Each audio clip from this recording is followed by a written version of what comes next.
आपसे दो तीन चीजें कहना चाहता हूं। पहली चीज यात्रा के बारे में, और जो मेरा अब पिछले 1.5 साल का जो एक्सपीरियंस रहा है। पिछले साल हम भारत जोड़ो यात्रा पे निकले। 4000 किलोमीटर चले, कन्याकुमारी से कश्मीर। और हम सबको, मुझे तो पहली बार हिंदुस्तान को नजदीकी से देखने का मौका मिला। मेरे दिमाग में एक हिंदुस्तान था, एक इंप्रेशन था, और जैसे ही मैं चलना शुरू किया, वो इंप्रेशन टूटता गया, बदलता गया, और अंत में जब मैं कश्मीर पहुंचा, मेरा रियलाइजेशन ये था कि जिस चीज को मैं हिंदुस्तान मानता था वो एक्चुअली हिंदुस्तान था ही नहीं। वो मेरे इमेजिनेशन का हिंदुस्तान था, अनइन्फॉर्म्ड हिंदुस्तान था। और ये जो मैं हिंदुस्तान भारत जोड़ो यात्रा में जिसको देखा है, ये भी एक प्रकार से अनइन्फॉर्म्ड हिंदुस्तान है। ये पहले वाले हिंदुस्तान से बेहतर इन्फॉर्म्ड है, मगर ये भी हिंदुस्तान की समझ नहीं है, सुपरफिशियल है। मगर उस यात्रा में दो चीजें बड़ी क्लियर थी। एक कि हिंदुस्तान नफरत का देश नहीं है, मोहब्बत का देश है। और इस देश में, इसके डीएनए में रिस्पेक्ट, मोहब्बत, ये बहुत गहरा है। तो चलते चलते मेरे दिमाग में यह सवाल आना शुरू हुआ कि अगर यह नफरत का देश नहीं है, यह पहला देश है जिसने इंडिपेंडेंस की लड़ाई मोहब्बत से लड़ी, और कोई देश है ही नहीं। मतलब कहते हैं कि civil rights movement, Gandhi ji की फिलॉसफी, उसने गांधी जी की फिलॉसफी का प्रयोग किया, मगर जो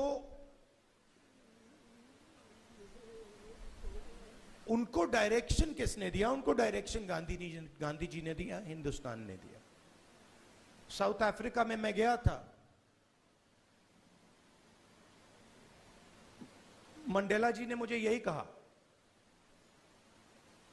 कि हमें जो औजार दिए गए, हमारी फ्रीडम स्ट्रगल के जो औजार दिए गए, वो अफ्रीका के औजार नहीं थे, वो आपके औजार थे, हिंदुस्तान के औजार थे, और वो औजार हमें गांधी जी ने दिए।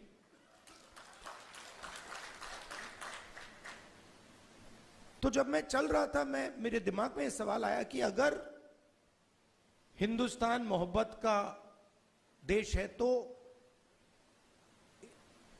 इसमें नफरत क्यों फैल रही है?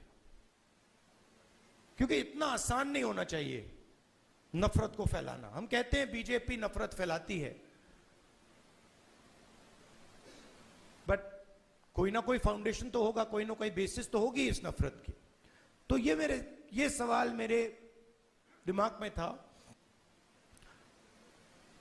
और आस्ते आस्ते मुझे बात समझ आने लगी कि नफरत का कारण अन्याय है। कि ये देश में गरीबों के साथ, किसानों के साथ, दलितों के साथ, महिलाओं के साथ, युवाओं के साथ, सबके साथ हर रोज अन्याय होता रहता है। 2-3% लोग हैं इस देश में जिनको न्याय का एक्सेस मिलता है। 2-3%, ज्यादा से ज्यादा 5% लोग हैं। उनके लिए कोर्ट्स काम करते हैं, उनके लिए सरकार काम करती है, सारी इंस्टीट्यूशंस में उनके लिए जगह है। बट अगर हम 90% लोगों को देखें, उनके साथ 24 घंटा अन्याय हो रहा है। 16 लाख करोड़ रुपए 20-25 लोगों का कर्जा माफ हुआ। जीएसटी का पैसा है, जनता का पैसा है, किसानों का पैसा है, मगर किसानों का 1 रुपया माफ नहीं होता है। और मैंने सरकार के अंदर से देखा है, जब हमने किसान कर्जा माफी की बात उठाई, जब हम सरकार में थे, तो रिस्पांस मिला कि ये ठीक नहीं है, इससे किसान आलसी हो जाएगा।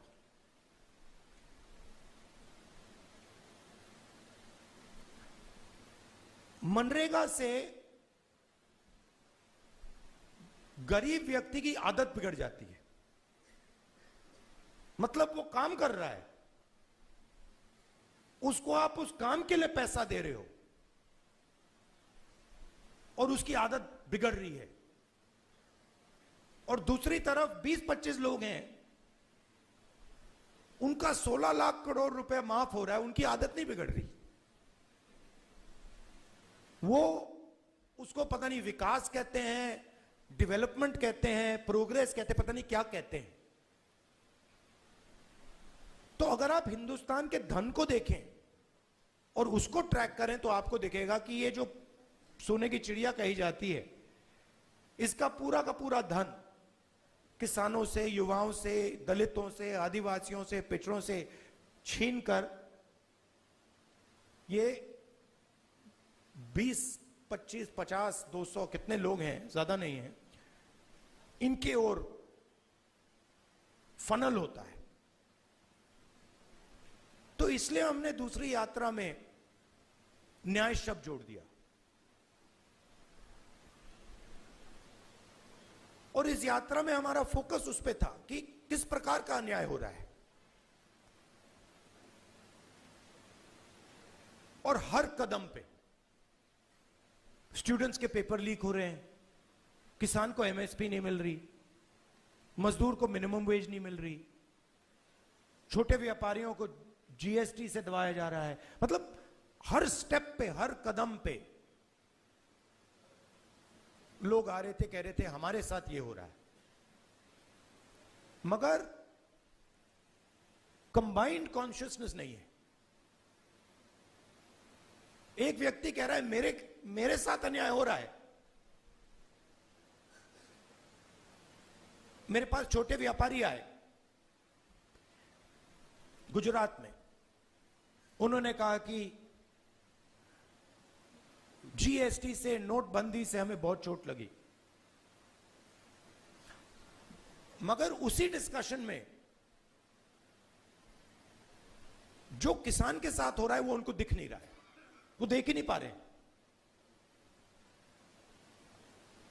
तो मेरे खिलाफ जो अन्याय हो रहा है वो मुझे दिख रहा है, मगर मेरे भाई के साथ जो हो रहा है मुझे दिख नहीं रहा है।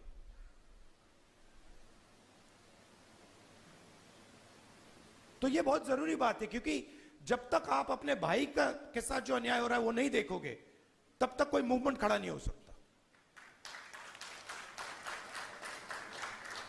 मैं जूडो करता हूं और उसमें एक बड़ी इंटरेस्टिंग चीज है।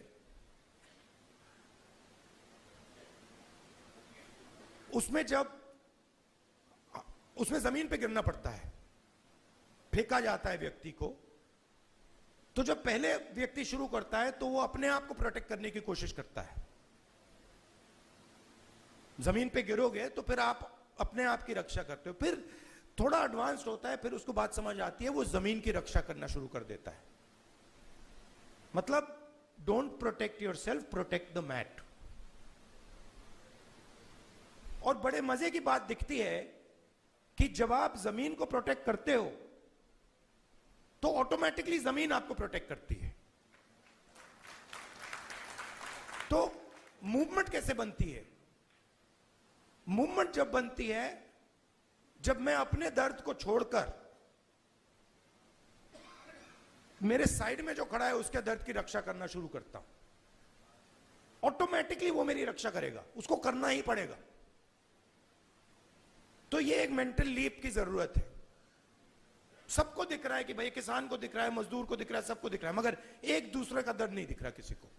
मेरा एक्सपीरियंस है दूसरी यात्रा का। आखिरी बात देखिए, आपने राहुल गांधी का नाम बहुत बहुत बार लिया। कांचा जी मेरे दोस्त हैं, उन्होंने नारे भी दे दिए। ये राहुल गांधी नहीं है, ये हिंदुस्तान में करोड़ों लोगों की फीलिंग है। उनमें से मैं एक हूं। ऊपर फोकस कर देते हैं, बट भारत जोड़ो यात्रा में मैंने अपनी आंखों से देखा, मैं अकेला नहीं चल रहा था।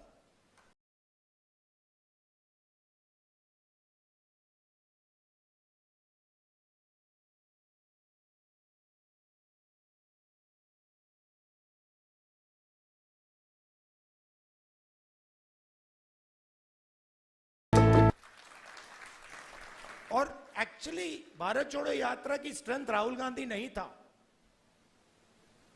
भारत जोड़ो यात्रा की स्ट्रेंथ वो बाकी लोग थे। तो उन पे भी फोकस होना चाहिए। लड़ना हमें एक साथ है, और ये हिंदुस्तान के दो एक्सप्रेशंस के बीच में लड़ाई है। ये राहुल गांधी, मोदी, बीजेपी, कांग्रेस के बीच में लड़ाई नहीं है। हिंदुस्तान के नेचर के अंदर दो आत्माएं हैं, और ये उन दोनों आत्माओं के बीच में लड़ाई है। एक आत्मा कहती है कि हिंदुस्तान बीच से चलाया जाएगा, ऊपर से चलाया जाएगा, और सारे लोग ऊपर देख के ऑर्डर लेके इस देश को चलाएंगे। और ये एक सोचने का तरीका है हिंदुस्तान में। बहुत सारे लोग इसको मानते हैं, एक्सेप्ट करते हैं। और एक दूसरा तरीका है कि हिंदुस्तान को डिसेंट्रलाइज तरीके से हिंदुस्तान के सब लोगों को सुनकर चलाया जाएगा, जिसको हम, अगर आप धार्मिक तरीके से बोलना चाहते हैं, शिव की बारात बोल लीजिए। लोगों को जगह देके निर्णय लिया जाता है। जैसे योगेंद्र यादव जी अभी बैठे हैं, बड़ी इंटरेस्टिंग बात आपको बताऊं। 3-4 महीने पहले इन्होंने हमें कहा, देखिए हमें ये जो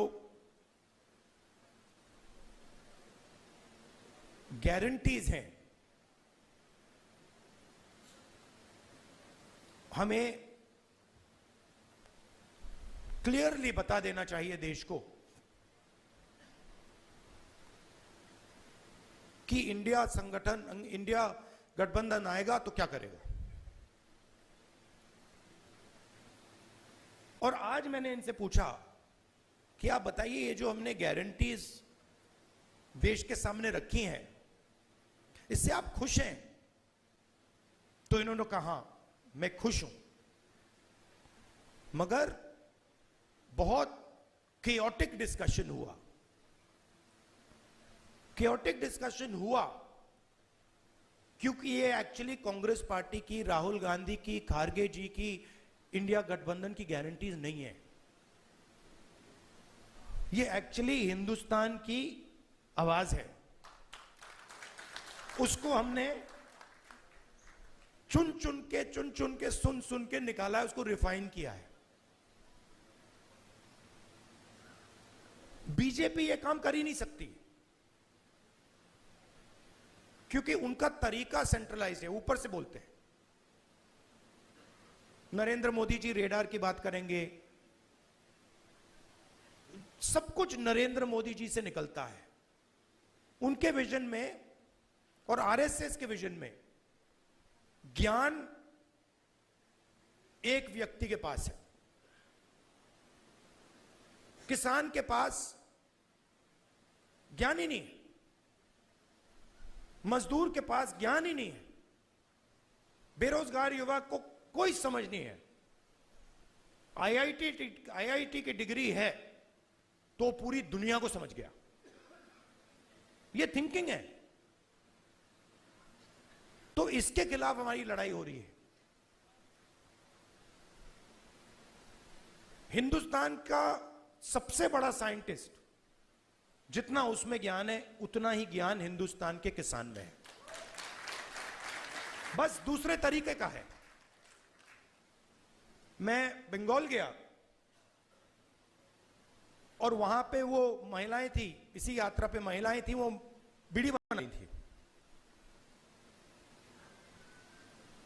उनके हाथ में जो स्किल थी, बीड़ी बनाती थी वो, उनके हाथ में जो स्किल थी मैंने अपनी जिंदगी में कभी पहले नहीं देखी। मैंने ट्राई किया, मतलब एक बीड़ी मतलब मैंने रोल करने की कोशिश की, नहीं हो रही थी मुझसे। तो वो सालों का, मतलब सालों की स्किल है वो, और उसका इस देश में कोई आदर नहीं हो रहा। उस महिला को आप फाइनेंशियल सपोर्ट दीजिए, उसकी मदद कीजिए, मेक इन इंडिया उससे करवाइए और फिर देखिए क्या मजा आता है। तो ये दो अलग तरीके की सोच की लड़ाई है, इसमें हम सब एक साथ लड़ रहे हैं। बहुत अच्छा लग रहा है और घबराने की कोई जरूरत नहीं है। ये आप मत सोचिए कि बीजेपी आ गई, कॉन्स्टिट्यूशन को खत्म कर देंगे, ये कर देंगे, कुछ नहीं, इनमें इतना दम नहीं है, ये नहीं कर सकते। ये इन्होंने मीडिया को कैप्चर कर रखा है, ये आवाज बहुत करते हैं, मगर सच्चाई और हिंदुस्तान हमारे साइड है। धन्यवाद।